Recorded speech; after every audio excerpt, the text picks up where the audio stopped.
Filters are the things that keep your engine healthy. Basically, they keep all the contaminants out of the delicate parts that make your engine run. You got your oil filter, obviously, that keeps your oil clean, or at least sequesters the funk out of the oil when it gets in there. You've got your fuel filter that keeps contaminants out of the fuel. It's really important now with today's high pressure direct injection engines. You've also got air filters. That keeps the combustion chamber clean and all the components in the filter and the metering section of the engine. So keeping those three clean and replaced at regular intervals is a good way to keep your engine living a long time.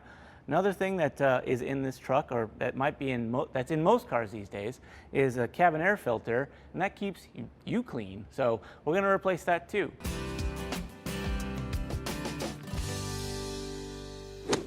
All right, so oil filter is the first one we're going to tackle. It's also one of the easier ones, assuming that you've got a lift like we do, but otherwise you just crawl under the car and do this. These filters should be somewhere near the front of the engine or just off to the side. Before you start this process, actually run the engine just for a couple minutes to actually warm the oil up, not to the point that it's hot, just enough so that it flows easily, because you want to drain as much oil out of the engine as possible. And since we're just doing the filter here, we're going to go ahead and start that. Well, we got to get our catch up there. Make sure when you're doing this to get your catch pan in the way up there early, so that you're not dribbling oil everywhere. And these should be just finger tight. Yep, there we go. So we'll set that on the bottom and let that drain. So when you're up here and you're getting ready to put the new filter on, you're going to want to make sure that clean this surface really well, so that there isn't anything contaminating it. What you're gonna wanna make sure that there isn't anything on is the old gasket. So there's a gasket on the old filter right on the edge there that mates up with that machined surface. If any of that sticks to that surface, you're gonna end up getting a bad seal when you put that new filter on. With that, we're gonna leave that drain a little bit more. So we've got our new filter. It's clean and ready to go on the truck, but before we put it on the truck, we're actually going to fill it with oil, pre-fill it if you will. The reason we're doing that is so that when we start the engine up after our oil change, the filter, if it were empty, the engine would run for a couple of seconds, starved of oil. So now that we've got it about 2/3 of the way full, I've got it 2/3 full because it lives on an angle and we won't be able to get it all the way full. So before we throw it on there, we're actually going to use some of this oil to lubricate this sealing surface. And all that does is give us a better seal when it's up there. So now that it's full and lubed up, we're going to put it on there. Remember to only ever use your hands to start these things, because cross-threading that piece up there would be very bad. So basically what you want to do now is turn it until you feel it first touch the surface. And then after that, you're going to give it about a 1/2 to 3/4 turn. And that's all the farther that you want to get this thing. Any tighter, and it's too tight, and it'll be hard to get off at the end. So with that, clean it up. We're all done. I can finish the oil change, but since that's not what this segment's about, we're going to move on to the next filter.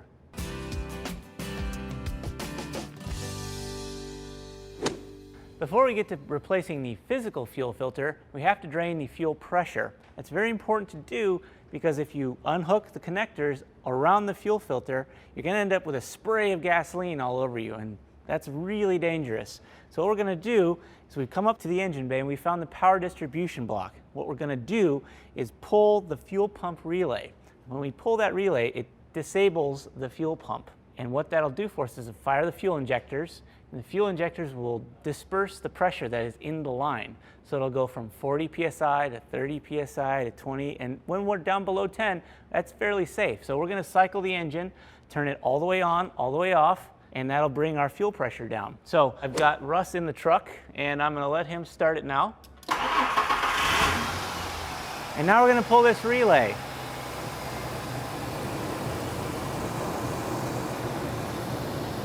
Should be starving it for fuel. There we go. Now we're down on fuel pressure anyway. But as I said before, what we're going to need him to do is cycle the ignition from off all the way to start, and that'll drain it down further. So go ahead.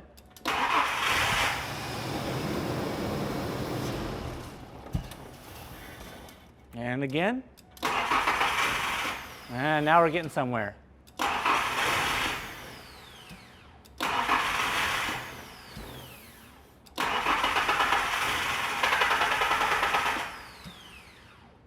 All right, so that tells me what it sounds like we're about there, and I think at this point we can put it up and safely remove that fuel filter. So now that we've taken the pressure out of the fuel lines, we can actually get to work on the filter itself. The filter here is locked in place with these clips, and it's also locked in place with an internal spring mechanism. The way we're going to attack that is with one of these sets of tools. Like here, they're cheap, then it's the only way to do this job. These are about 10 bucks a pop, and these with a little handle on them are about 20. These are a little bit easier sometimes because you can get some leverage on it, but either one is absolutely critical to getting this job done. You'll also notice that I've got gloves on, nitrile gloves, which are impervious to gasoline, and I've got a rag tied around my wrist. Why would I have that there, you might ask? Well, if we pull this off, we're gonna end up getting gasoline running down our arms, possibly, and the worst thing ever is to get gasoline in your armpits, trust me. You're also gonna want safety glasses when you start doing this. So with that, we're gonna get to work. So the first thing we're gonna do is unclip these. These are the safety clasps for these. They fit inside and clamp on here. It keeps everything from falling apart by accident. These are very critical to remember to put on. The last thing you want is your fuel line coming undone. So what we're gonna do here is we're gonna slide this inside and actually push against the backside there. And we should be able to wiggle this out. There we go. Well, so we've got a little bit of fuel still coming out. Now, if we hadn't relieved the pressure on the truck, that would have sprayed everywhere, and we would have had 8 to 10 ounces of fluid of gasoline come out of there at 40 psi or more. That makes for a very dangerous situation. Get it in your eyes. It's flammable, obviously, so always remember to relieve the fuel pressure first. So with that one down, we're going to move to the front one. It should come off. Should being the operative term. There we go. All right. So now we can pull this tool off, set that aside, and this pops out just like that, just a clamp. And we'll leave that in our tray. All right, so when you've got this filter off and the collected gasoline in your pan, remember, don't put that in with your waste oil. That will immediately make all of that waste oil a hazardous material. Either pour it in with a used gasoline can or set it outside and let it evaporate. Either way is better than making whatever oil you have into a hazardous material. With that, we're gonna get going with our new filter. Most filters have a flow indication direction on it. This one doesn't for some reason, but if I look at the old filter and compare, this one's got a flow line on it, so it's this way is the correct way. And we will slide that into the same bracket up here. Careful not to get any funk in there. So clip it in. I'm going to do the reverse of the way we found it. Click. You want to hear that positive click. And then lock that side in. Same thing over here. Add that on. Ooh. Click. And lock that in again. With that, our filter is done.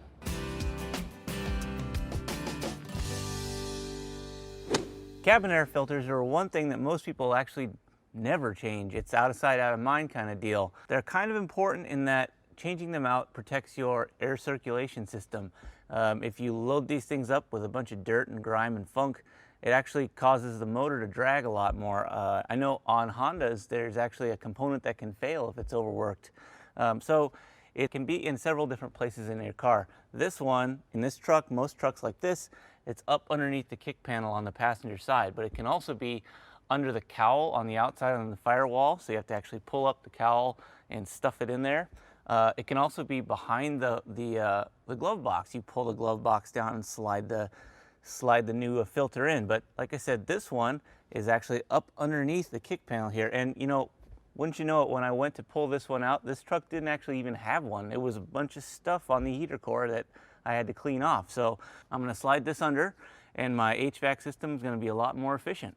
Not only that, if you were so inclined, you could get one with like baking soda or charcoal in it and keep some of the stinks from outside out a little bit better. So I'm gonna put this in.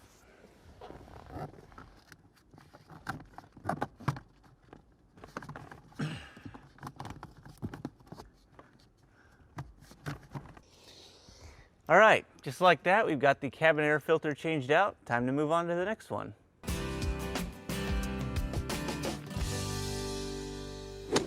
All right, so we're up under the hood now, doing the air filter. This is one of the easier ones to do. It obviously varies in difficulty per car, but this one's pretty simple. Basically, we got this big shop vac looking filter. Pull the old one out. This one is pretty darn funky. This has probably not been changed in a while. I got this truck from my dad, who drove it on the farm, who probably didn't do much maintenance, and it's definitely time to chuck this one. This new one comes in. We just slide it into this big cone here. It's important to get this seal properly lined up. Otherwise, you're going to get unfiltered air going right into the engine. Put that in there like that and hook the clamp down. Now, your filter is probably harder to get to, unfortunately, and you're going to have to unhook various covers and maybe some hoses, but it's good to do this job regularly. If you drive in dirty conditions or really harsh environments, do this more frequently rather than less. But consult your owner's manual and it'll tell you when the recommended replacement cycle is. Might as well do it. They're cheap and they're good insurance on your engine.